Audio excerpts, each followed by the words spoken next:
Hello, my name is Doug Currier, and I'm obviously with part of the Labor and Employment Law Group at Verrill. Thank you for joining us for today's webinar.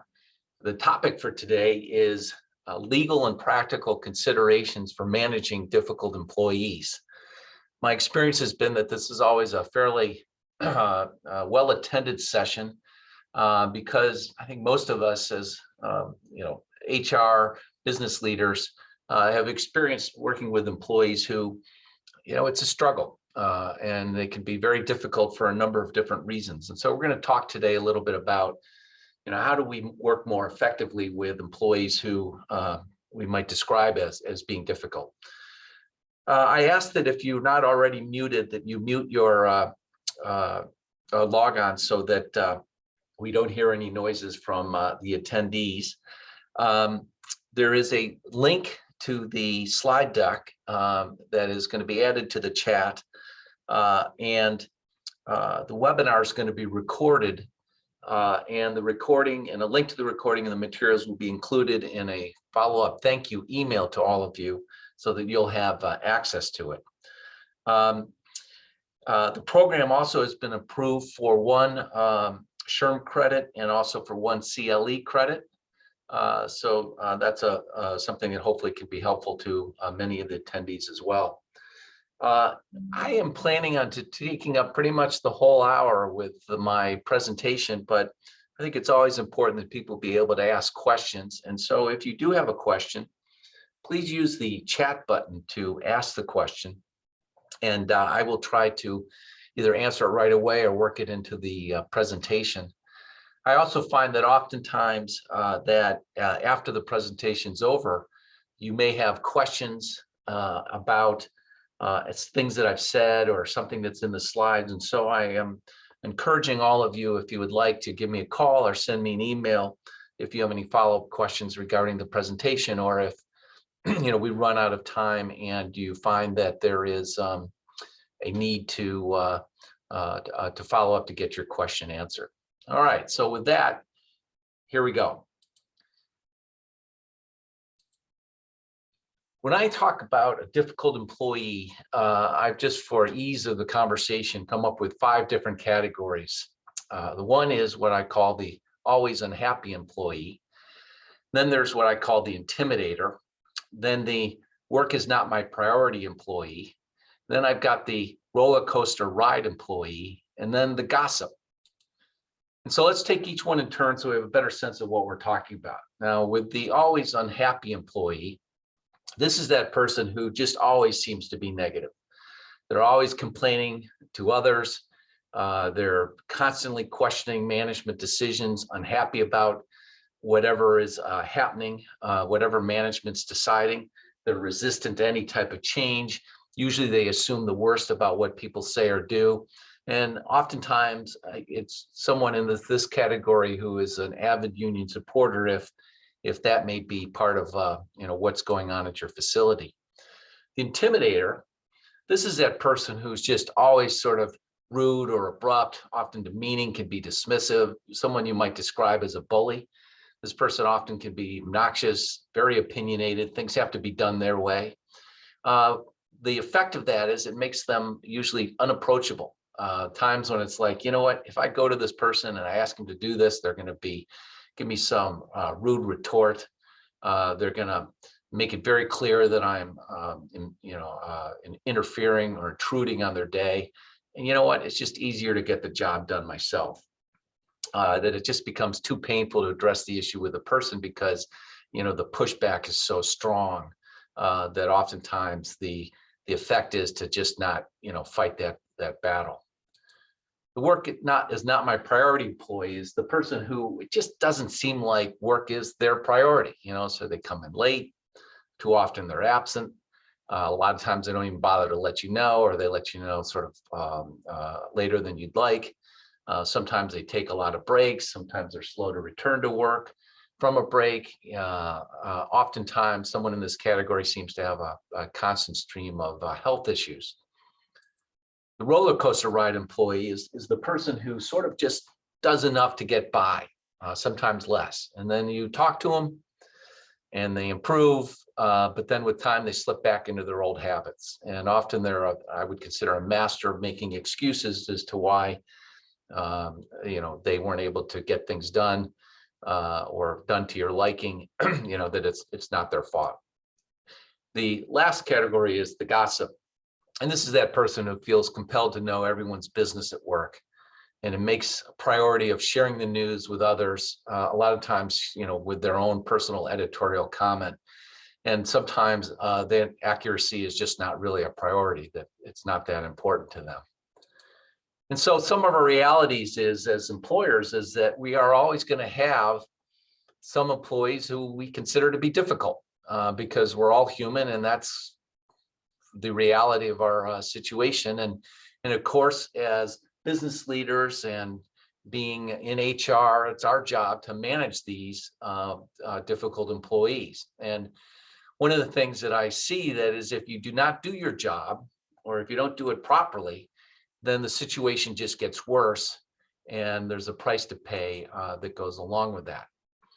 One question is, why can't people just come to work and be happy? Why do they have to be so difficult? Why do they have to be what we might describe as childish? My experience has been that there's a number of possible reasons. One is that they just may have some personal insecurities, so they try to make up for it by being, a bully or engaging in some of this other type of behavior. Sometimes they just need to exercise control over their circumstances, maybe because their life is out of control elsewhere, and this is their chance to feel like they have some semblance of control in their life. Some people, frankly, just thrive on creating chaos. It's chaos is a normal part of their life. What feels normal to them, and so that's sort of where they gravitate. Sometimes you have situations where they've just discovered that bad behavior has been rewarded, and we're going to talk a lot about that in this presentation. And sometimes there's just external pressures that they're not dealing with well, and it comes out sideways when they come to work. And their issues at work or with others at work may not even be about work or the others at work, but it's just sort of the way their other pressures are surfacing. But that's the reality. People are human,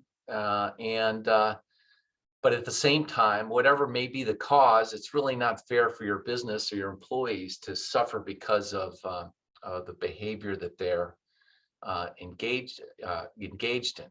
And so we also have to just recognize the impact that this has on our business. So to the extent you've got someone who's always negative, or someone who's being a bully, or you have a coworker who's not carrying their weight, the effect of that can be very demoralizing on coworkers. Worse, it can be contagious. It's like, well, that person's not going to try, then I'm not going to try. Or if that person is constantly sharing sort of negative feelings, negative vibes, it starts to infect the way others think, and it starts to bring out the worst in others. If you have someone who's like, work's not really my priority, and so I'm fine pulling out my cell phone and making some calls when I should be working, others are like, well, you know what, I guess I can do that too. So it spreads. So for some, it's just really demoralizing. Here I am working and they're on their cell phone. For others, it's like, all right, they're going to be on their cell phone. Maybe I'll be on my cell phone. Also can lead to unionization, where one employee is constantly negative and is talking to others, and it gets in their mindset. And at some point that someone says, you know what, we should do something about this because this employer is not listening to us. So let's do what we can to bring in a union. Also can obviously impact productivity. It can contribute to turnover. I've a number of times where I've had clients call me up and say, I've got this problem employee. Now I have 3 employees who have left because of this employee. They just couldn't take it anymore.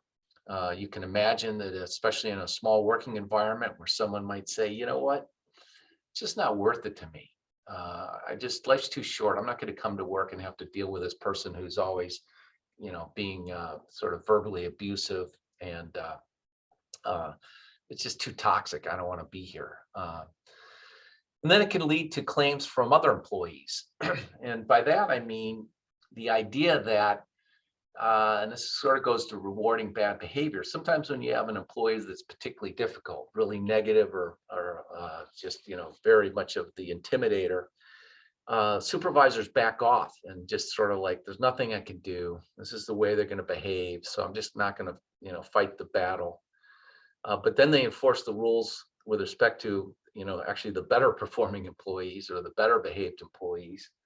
And those employees are like, wait a second, you're giving me a hard time for violating this policy, and yet John is doing it all the time, and you're not doing anything about it. I've had supervisors say, yeah, I know that's unfair, but it's just John's too difficult. So, but I figure I could talk to this person and they'll understand and adjust their behavior.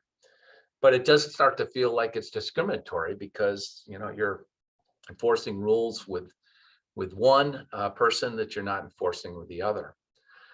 And then it can also lead to what I describe as valid claims from the difficult employee, because oftentimes I find that employers will lose their patience and do something really stupid vis-a-vis the difficult employee. So for example, they may lose their cool and say something that they would later regret, that the difficult employee, when suing the company, holds up and says, this is what my boss did. It's sort of like the hockey player, where it seems to be the person who hits second is the one who's caught.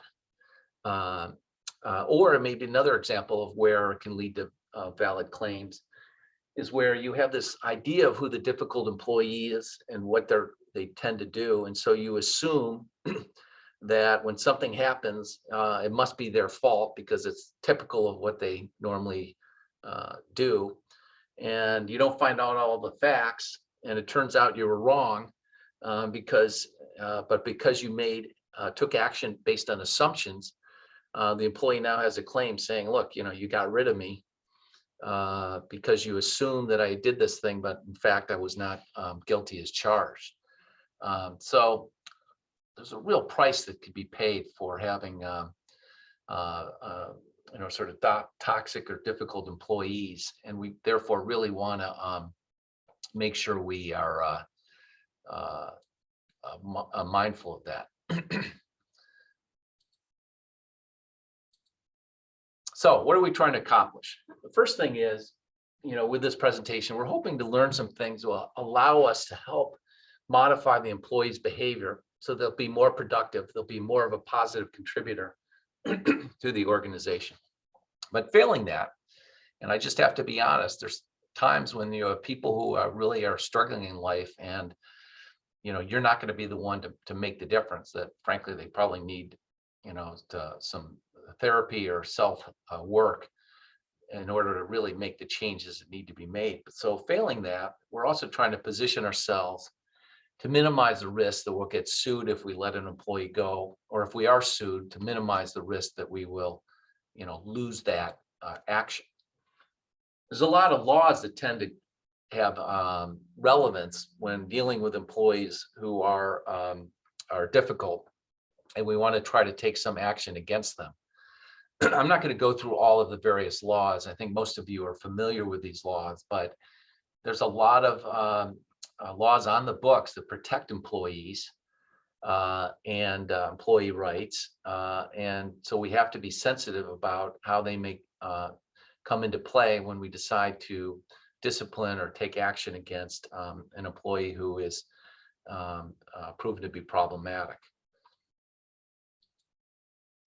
All right, so some things you should be doing. The first is, if you don't already, it's very important that you have a strong ethics no retaliation policy. Now, I find most employers have a no retaliation paragraph as part of their anti-harassment policy, and that's great, that's important, that's necessary. But you need something that goes broader than that. You need a policy that makes it very clear that the company expects employees to engage in ethical behavior, can comply with the law, far beyond just, our harassment matters, and that any employee who reports any concerns about a breach of ethics, a breach of the law, who participates in any investigation relating to those issues need not fear retaliation.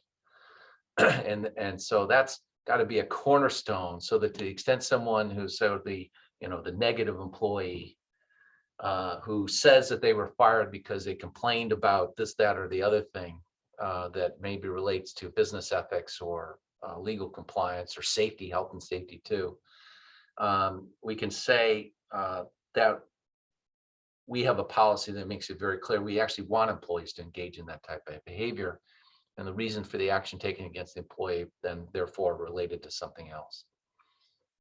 You also need to make sure you include an alternative reporting mechanism in addition to the initial reporting mechanism. You should check your policies to see whether or not they are limited in saying something to the effect of, if you have a concern, report it to your supervisor. That's good, that's important, but you should also then say, if you're not comfortable going to your supervisor, or if you feel that your supervisor did not take the necessary or appropriate action, then you should report it to fill in the blank, VP of HR, whoever it may be. So that way you take away, to some extent, the ability of someone to say, I know I was supposed to report it to my supervisor, but my supervisor was part of the problem, so it was meaningless. You also take away the situation where the person says, oh, I did say it to my supervisor, but my supervisor didn't do anything. And the supervisor later says, well, actually, he never did say or report any of this to me. With this alternative additional reporting mechanism that makes it harder for the employee to sort of get out from under having failed to report. You also need to emphasize that the ability to interact effectively with coworkers and customers is an expectation of every employee. Got to be a little bit careful there with the National Labor Relations Act and concerted activity and the like. But especially if you're not in an industry where unionization is common, I think it's important to make that emphasis strong, so that you can hold people accountable to that. And then also, finally, I think you need to be very clear on an employee's obligations to report absences. I find too often employers are lazy in that regard. They get sloppy, and then all of a sudden they want to address, the work is not my priority employee, and we just don't really have a good sense of, other than a vague statement of, oh, they never report timely when they're going to be out, or they don't call in. We need to have a good, clear understanding as to what the employee did or did not do and how that lines up with your actual expectations and policies. Practices you should be thinking about: job descriptions include the ability to work effectively with others. I think job evaluation forms should include a comparison to past reviews to, specifically address the progress or lack of progress that the employees made. And I think, part of the job evaluation should allow for an evaluation of their ability to work effectively with others.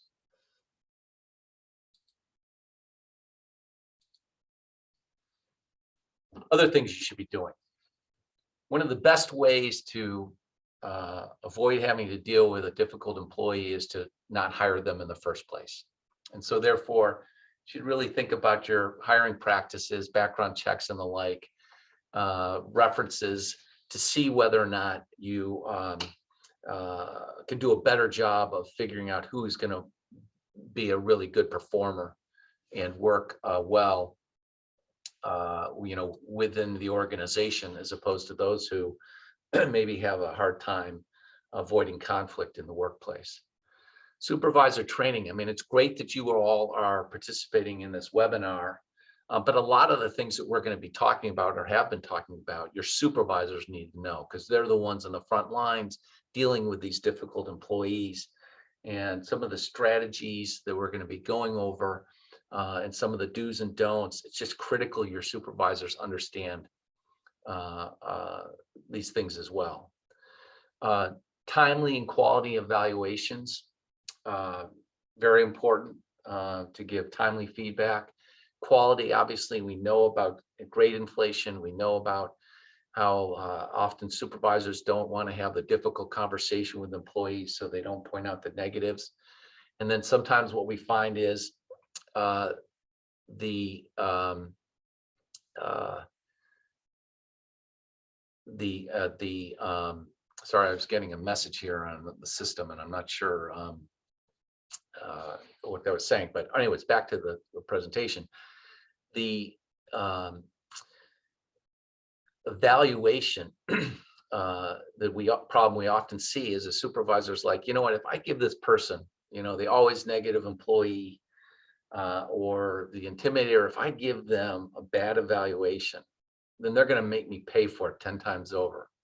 I'm not really want to sign up for having the um, cold shoulder from this person, or the silent treatment, or it's not worth it to me. So I'll just give them a good evaluation and I can avoid the whole thing. And that obviously leads to problems down the road. Compensation, we need to be mindful of the fact that when we give someone a pay raise or a bonus, we are sending a message. And so to the extent we have a merit bonus or a merit pay increase, we're telling someone they're doing a really good job. And oftentimes what we find is that, the supervisor's like, if I don't give this person a bonus or I don't give them a merit increase, I'm going to pay a price 10 times over. It's not worth it to me. So I'm just going to give it. I'm just going to give it to everyone. And so we just have to be very clear. If it's a merit bonus, does the person deserve it or not? And if it's not a merit bonus, if it's cost of living, then we just have to make it clear that that's what it is, and should be interpreted as having a meaning that the person is, hitting a home run. Consistent enforcement of policies, quality documentation. I know you all know that, and same with good termination procedures, good documentation and the like. I don't need to talk about that, but obviously critical to being able to avoid problems in terms of possible claims and the like. So now we're going to get into what I consider to be the meat of the presentation. And it's a lot of sort of the do's and don'ts and things to keep in mind, and good practices. You need to define your culture. A lot of businesses are doing that. They're talking about respect and professionalism and client service. They're talking about diversity and equality, inclusiveness. And you guys have put together great policies. They read really well, and that's absolutely important. But those are just words, and you got to also, walk the talk. And so you really need to think through what it is you're doing to really promote respect, professionalism, and client service within your organization. And that obviously starts at the top. You just have to figure out ways to give meaning to those concepts so that really everyone embraces them. The other thing you need to realize is that we are all human, and you have to be mindful of that when you're thinking about how to interact with employees, especially difficult employees. And so what does that mean, that we're all human? The starting point for me is that in any relationship, whether it's with our kids, with our spouse, with our friends, with our coworkers, we want to be heard. We want the other person to listen to us. That's really, really important. The second thing is, as human, we all get defensive. It is inevitable that if we feel as though we are being accused of something, that we want to explain why that's unfair. And we want to tell the person why they're wrong. And we want to sort of, clear our name. And the other thing we have to be mindful of is that we all get flooded from time to time. And this is sort of an important concept that if we understand it and sort of factor it in, we can save ourselves a lot of aggravation and having things spin out of control in the wrong direction. Flooded is this concept that, and I don't know the science of it, but it's something along the lines of the middle part of your brain covers your emotions, and the front part of your brain is sort of your rational thinking. And when you get emotional, and when you get excited, and when you get anxious, the chemicals in your brain start to, stir up, and the middle part of your brain starts to dominate, not allowing the front part of your brain to do what it needs to do. And so that's when you start saying things that you wish you hadn't said. That's when you start raising your voice. That's when you start, going below the line, so to speak. Think of a line, and you want the behavior that is attributable to you to stay above the line. And sometimes you go below the line. You swear, you yell, you say something that's really hurtful. And the thing is, as humans, when we get flooded, that's just going to happen. And if you're really self-aware and conscious of it happening, you may be able to get yourself into the right place. But more often than not, and frankly, with our difficult employees, they're not going to be able to do that. And so one of the things you just need to know is that once you're flooded or the other person's flooded, you cannot have a thoughtful conversation. But too often these conversations are taking place in that context. And the best thing you can do is take a break and allow sort of the brain to switch so that the front part of the brain starts dominating the middle part of the brain and allows you to process what you're thinking.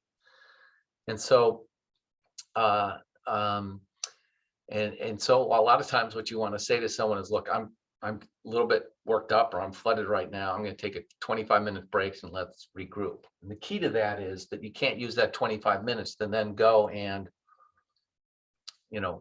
start to line up all your arguments that you're going to use when you reconvene. But rather, you need to think about other things and just get your mind off it, and then come back and circle. But these concepts, when you think about them, we're going to implement them when we work with these difficult employees. And I think you will find there's a real chance of making a difference. So now here's the next thing, which is, do you reward the difficult employee? Are you part of the problem? Do you keep giving reviews? And this is, again, back to the supervisor training. Do you keep giving good reviews to employees who don't deserve them because it's just easy, as opposed to having to fight the negative employee or the bully? Do you regularly provide pay raises when it's not deserved? Do you choose not to discipline the person because that's just easier than having to have a difficult conversation? Do you give the person less work to do? My sense is that it's like, okay, this person is, if I go and try to give them this assignment, they're going to tell me how much work they have going on. They're going to be rude, and it's going to make me feel uncomfortable, like I'm somehow intruding. They're going to roll their eyes. They're going to do that heavy sigh. It's just so unpleasant. I'd rather just do it myself. Is that, do you fall into that trap, or do you excuse them from certain assignments? I've had clients have said, we have the person doing, 2/3 of their normal job because it was just easier than trying to, deal with the fact that they didn't really like this particular task and they weren't doing it very well. And we kept having to talk to them about it. It's sort of like with my kids. I remember that, they had brilliantly figured out that if they did a lousy job washing the dishes, that we would stop asking them to wash the dishes. The other thing that is, in terms of, are you part of the problem, is, do you actually give your employees a sense that they're being heard? Or do you essentially tell them that they're not entitled to their feelings? And this goes back to what I was just talking about. There's a difference between someone saying, I'm really frustrated with John, and I just feel like I have too much work to do, and I can't stand, the noise here, And, one possible response is, look, you know, this is the work environment. You got to get along with people, and you need to get this work done. Another possible response is to say, gosh, that sounds really hard. It sounds like you're really struggling. Let's talk about what we can do to try to help you, be, happier here at work. But at the same time, try to figure out how to make sure we get this work done. And or do you respond when they say, John is, not getting me what I need, and this, this people are making too much noise, and is your response, John is getting you what you need, and this is not an unusually loud work environment. You shouldn't have a problem with this. You're basically telling the person that they're not entitled to their feelings. That may actually be true, but by telling them that, you're not going to make any progress with the person, because they're not going to feel heard, and there's barriers that are going to go up. And so you really want to talk about saying, oh, it sounds like you're really, struggling with the, the work environment, and let's talk about ways in which to change that, or what we can do, and hear them out. And then you might have to say, all right, I'm going to go think about it and come back. And ultimately, you might have to tell them the work environment's not going to change, but at least you'll have gone through the initial discussion with the employee where they feel as though you're taking them seriously and hearing what they have to say. Now, one of the things that goes with this is you have to have time and patience. And I've heard a lot of managers and supervisors saying, like, I don't have time to sort of, go through that process to try to make the employee feel heard. All I'm telling you is that in the end, it's likely going to save you time. To invest the time up front is going to save you time and aggravation, and potentially legal claims down the road. Other thing is, do you approach conversations in a way that makes the employee more feel defensive? And a lot of times that's done by using the you word. When you say you did this, you're not doing that, the person feels attacked. They feel like they have to defend themselves. They feel like it's being unfair, and they shut down, and because they become defensive. And so, you need to think about ways to have the conversation that doesn't, make them feel so attacked. Instead of saying you were gossiping, saying, Jen heard about the gossip that was being said about her, and it was really upsetting to her. And we need to, make sure that, people aren't spreading gossip, true or not true, which is hurtful to others. You don't actually use the you word, but you're getting the message across, and the person's going to be, I think, less defensive about it. And then, do you keep pressing even though, the employee's clearly flooded, or that, are you trying to win the day when you're flooded? And as I described, nothing good is going to come out of that. All right. So let's break down each of the category types of the that we've got here. Special considerations when dealing with an always unhappy employee.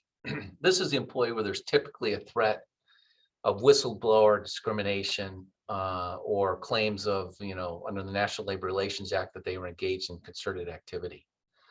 And a lot of times what happens is, this person is labeled as having a bad attitude.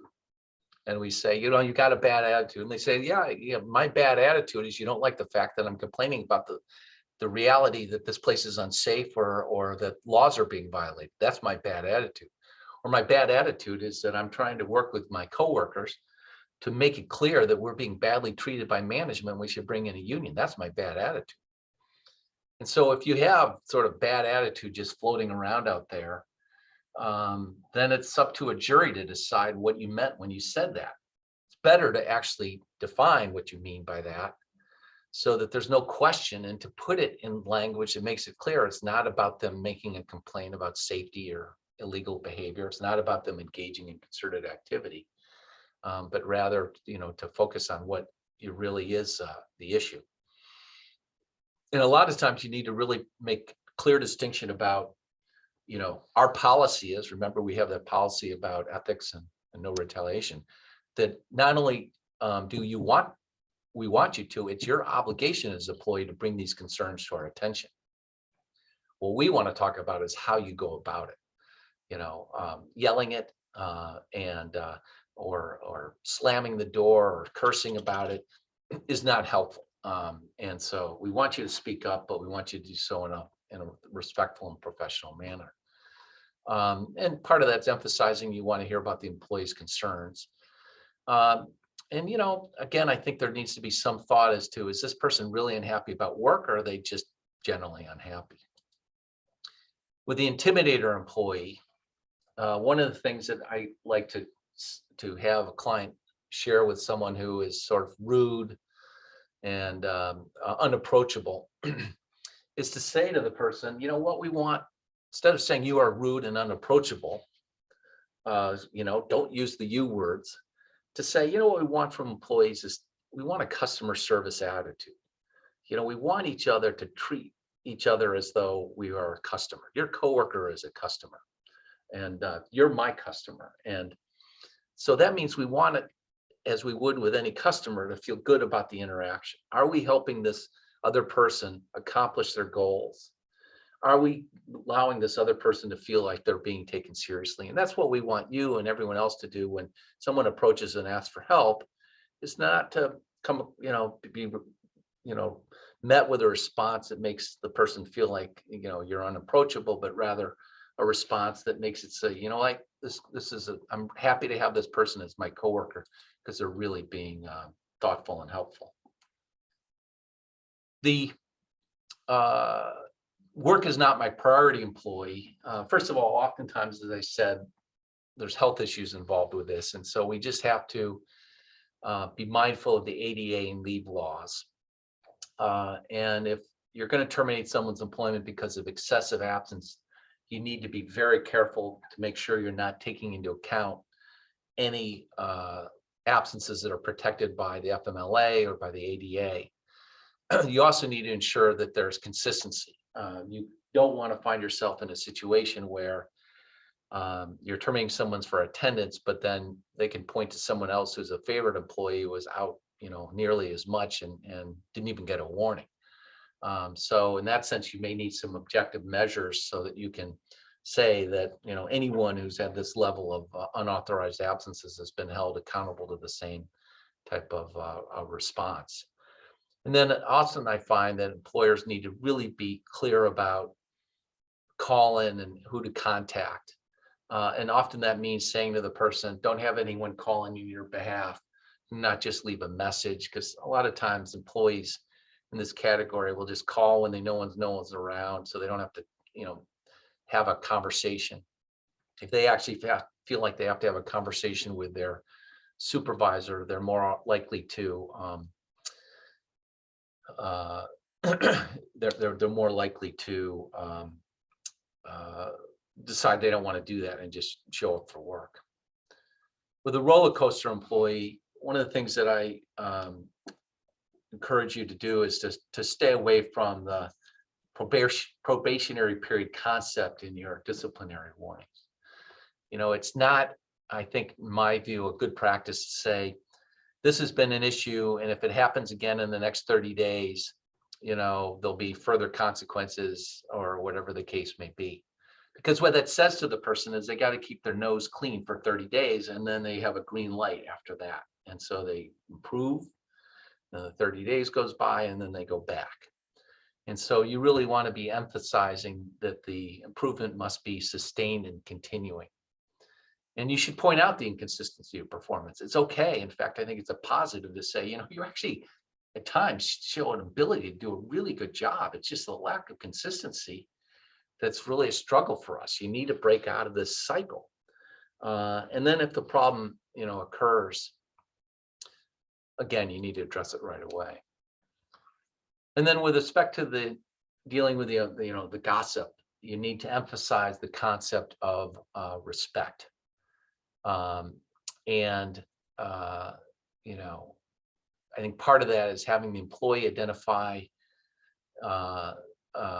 ways in which coworkers can demonstrate a lack of respect for one another. Sometimes in training, we'll do that as a more general proposition. It's interesting where, when employees are given a voice, the things that they'll share that others are like, oh my gosh, I had no idea. If I'd known, I easily could have changed that practice.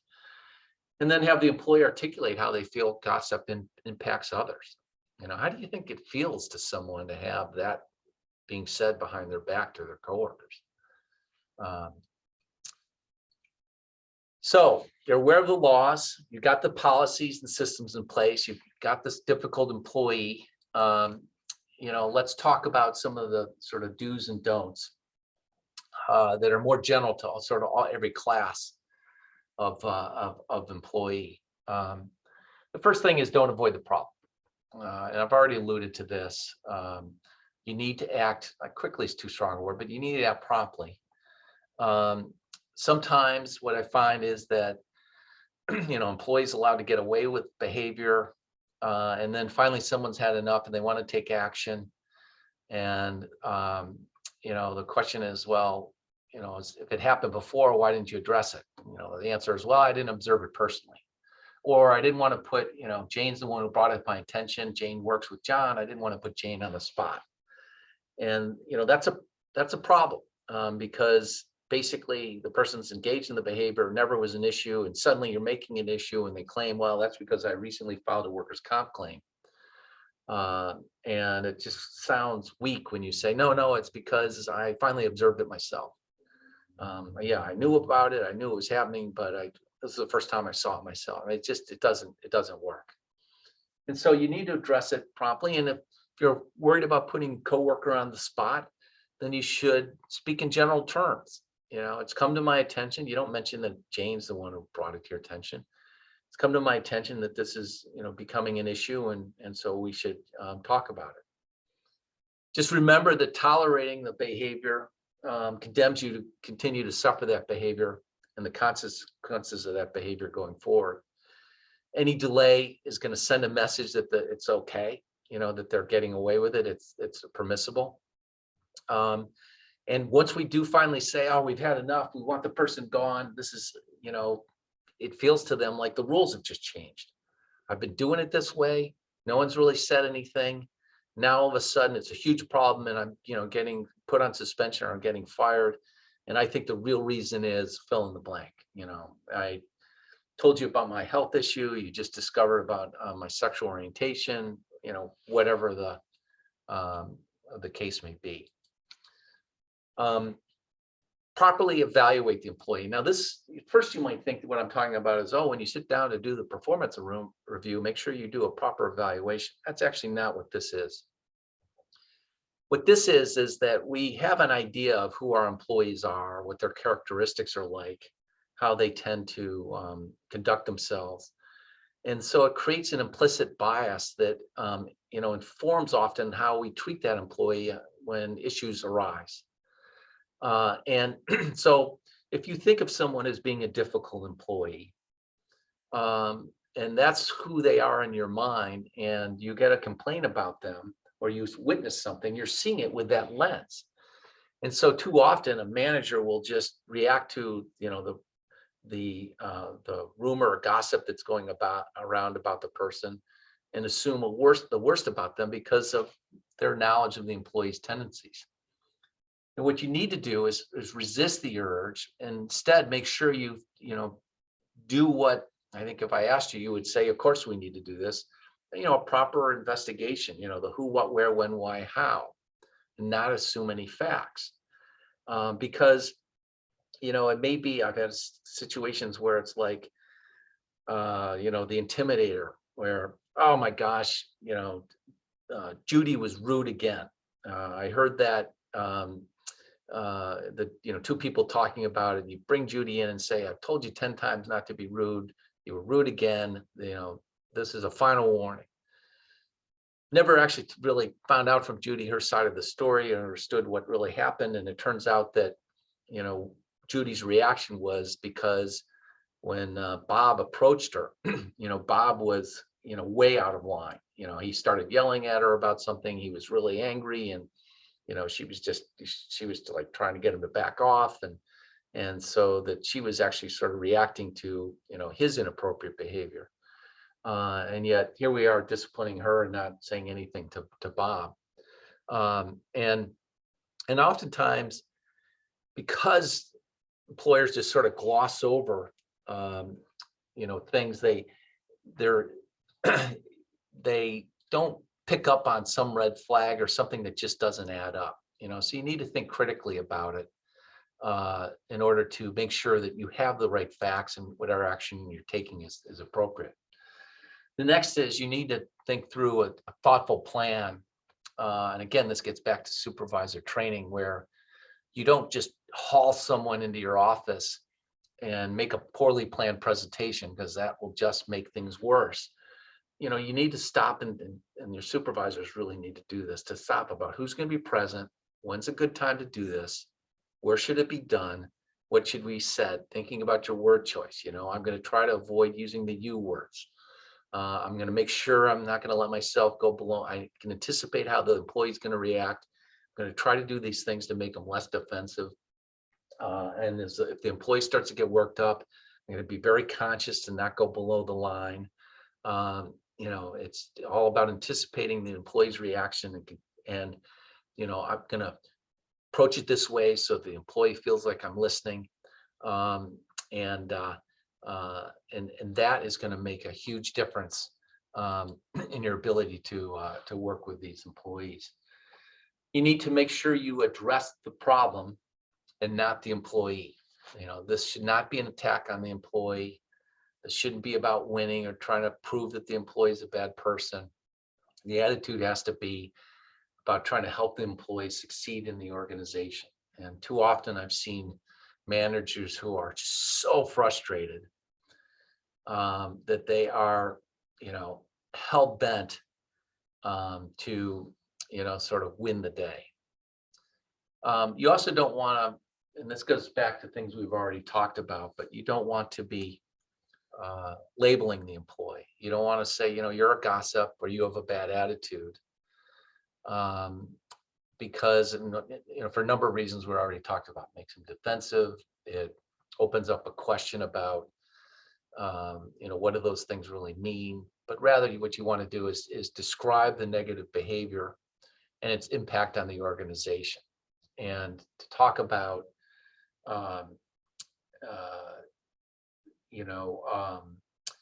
how it's affected others. So instead of saying, John, you are swearing at people, you are being verbally abusive, and we've had it, which again makes him defensive.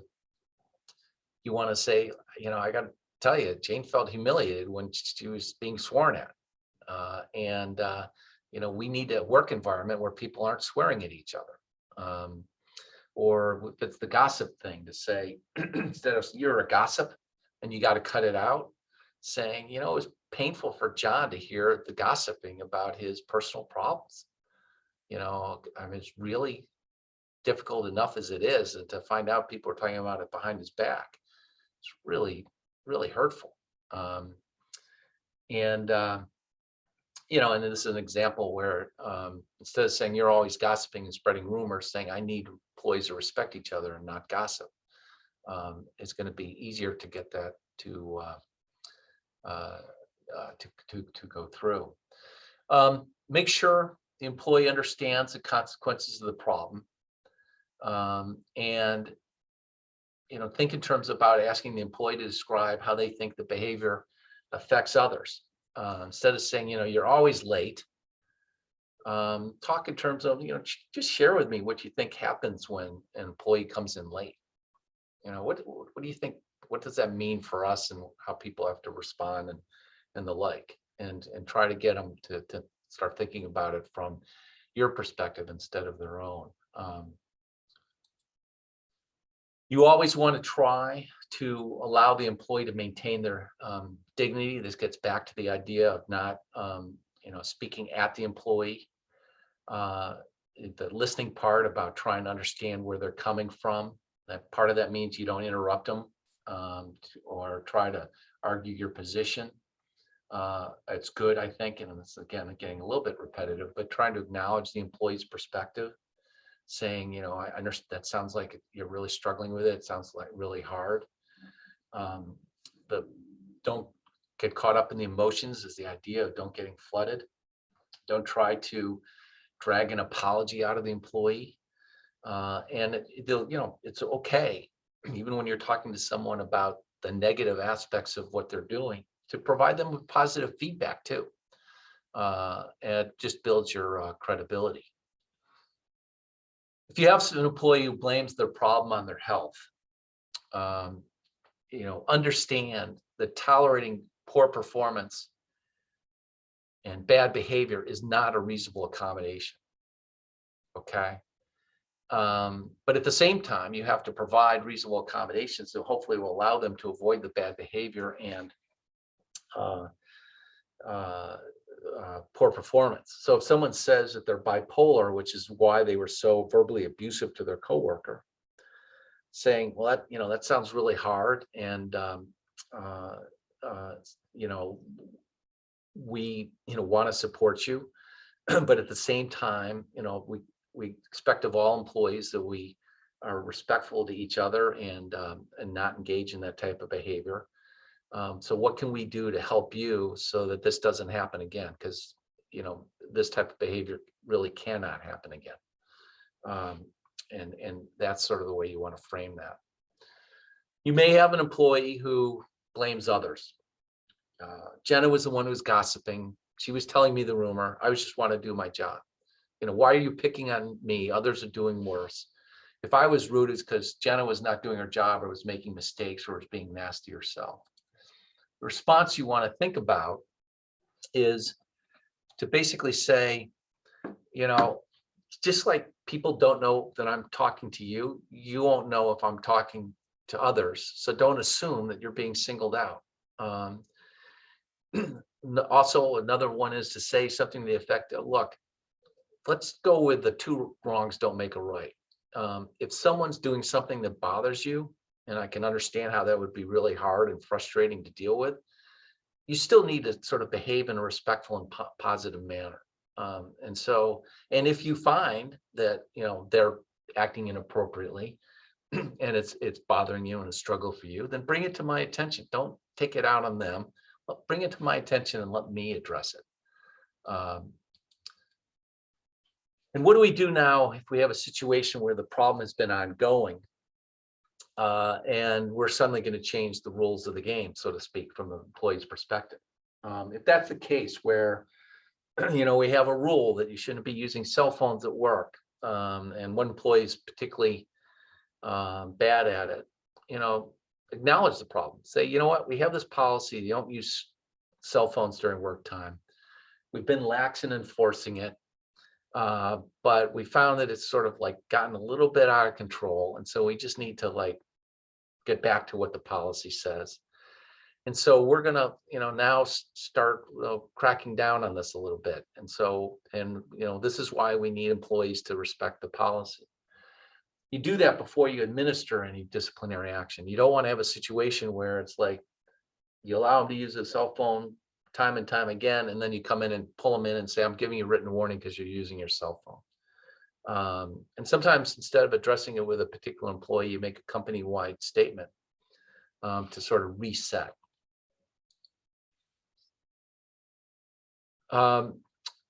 You also, I think, need to decide whether or not there's more assistance that you can provide the employee. Is there more training? Is there EAP referral? Is there a job restructuring or other accommodation that might be needed?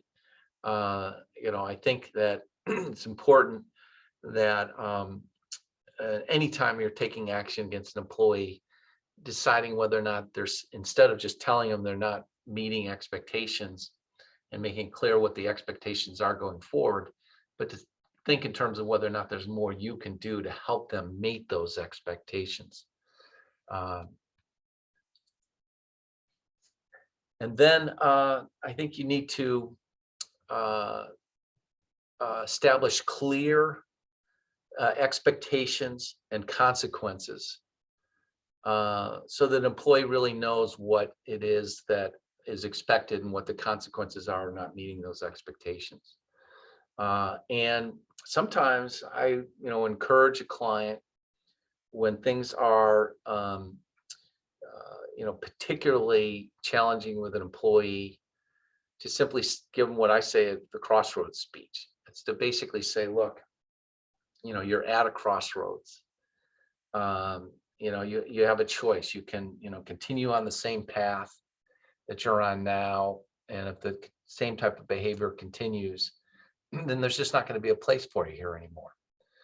Or this is the direction we need you to go in. And we want you to succeed. And this is, this is the, the choice that you have to make. And we're willing to support you any way we can within reason, but ultimately it's going to be up to you. The other thing is, when you talk to an employee about your concerns with their performance, especially if it relates to, feedback that you receive from other employees, you need to emphasize no retaliation, and saying, look, we've had this conversation. I don't want you going out trying to figure out who told us what. I don't want you to be making snide comments or giving people the silent treatment because you feel like maybe they've, shared with us their frustrations. It's really important that you not make this about others, and that the employee understands that.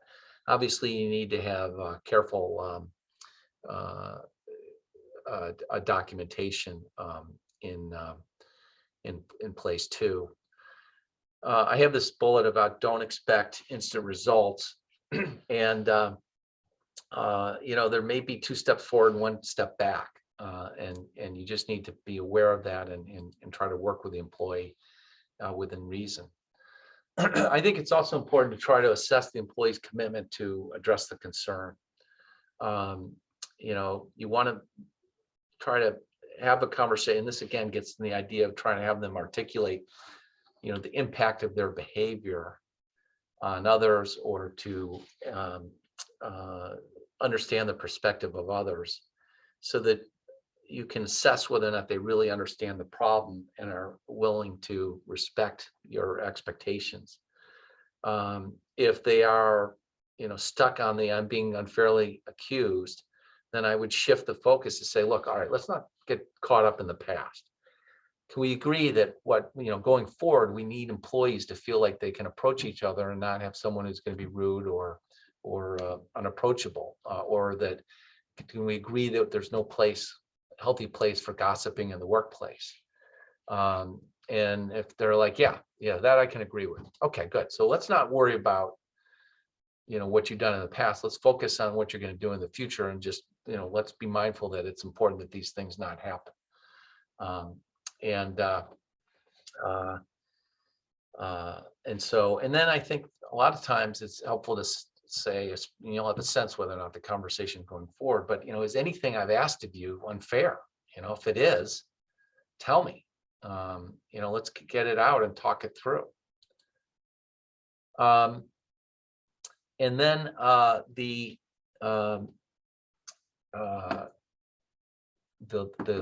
really the last slide is that you just need to follow up. You need to monitor the employee's behavior. I think it's important to let the employee know how they're doing, and good or bad. A lot of times the behavior just keeps continuing. Employer doesn't say anything. The employee is like, well, I thought I was doing better because I didn't say anything. And definitely, if you say we're going to meet every 2 weeks or every week to discuss your progress, you need to make sure you follow through. I can't tell you how many cases I've had where the documentation says we're going to meet, every week. The supervisor gets busy, the meetings don't occur, nothing's said, and then all of a sudden they want to terminate the person's employment because the bad behavior or poor performance is continuing, and the employee is like, one, I didn't know the problem was continuing and was still an issue in your mind because you didn't say anything. And 2, if we'd had these meetings, I sure I would have benefited from that, and I wouldn't be in this situation today. But because you didn't meet with me like you said you would, I'm now in this pickle.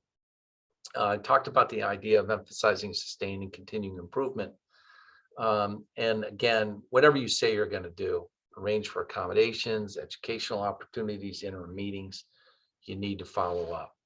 So, all right, it's now, if I, by my calculations, 10:30, the end of our presentation. I do thank you for listening. And and as I said, if you have any questions about anything that I've said or any other feedback, please do feel free to reach out to me by email or phone, and we will. I'd be happy to talk with you. So I think that ends this presentation. Have a great day and take care.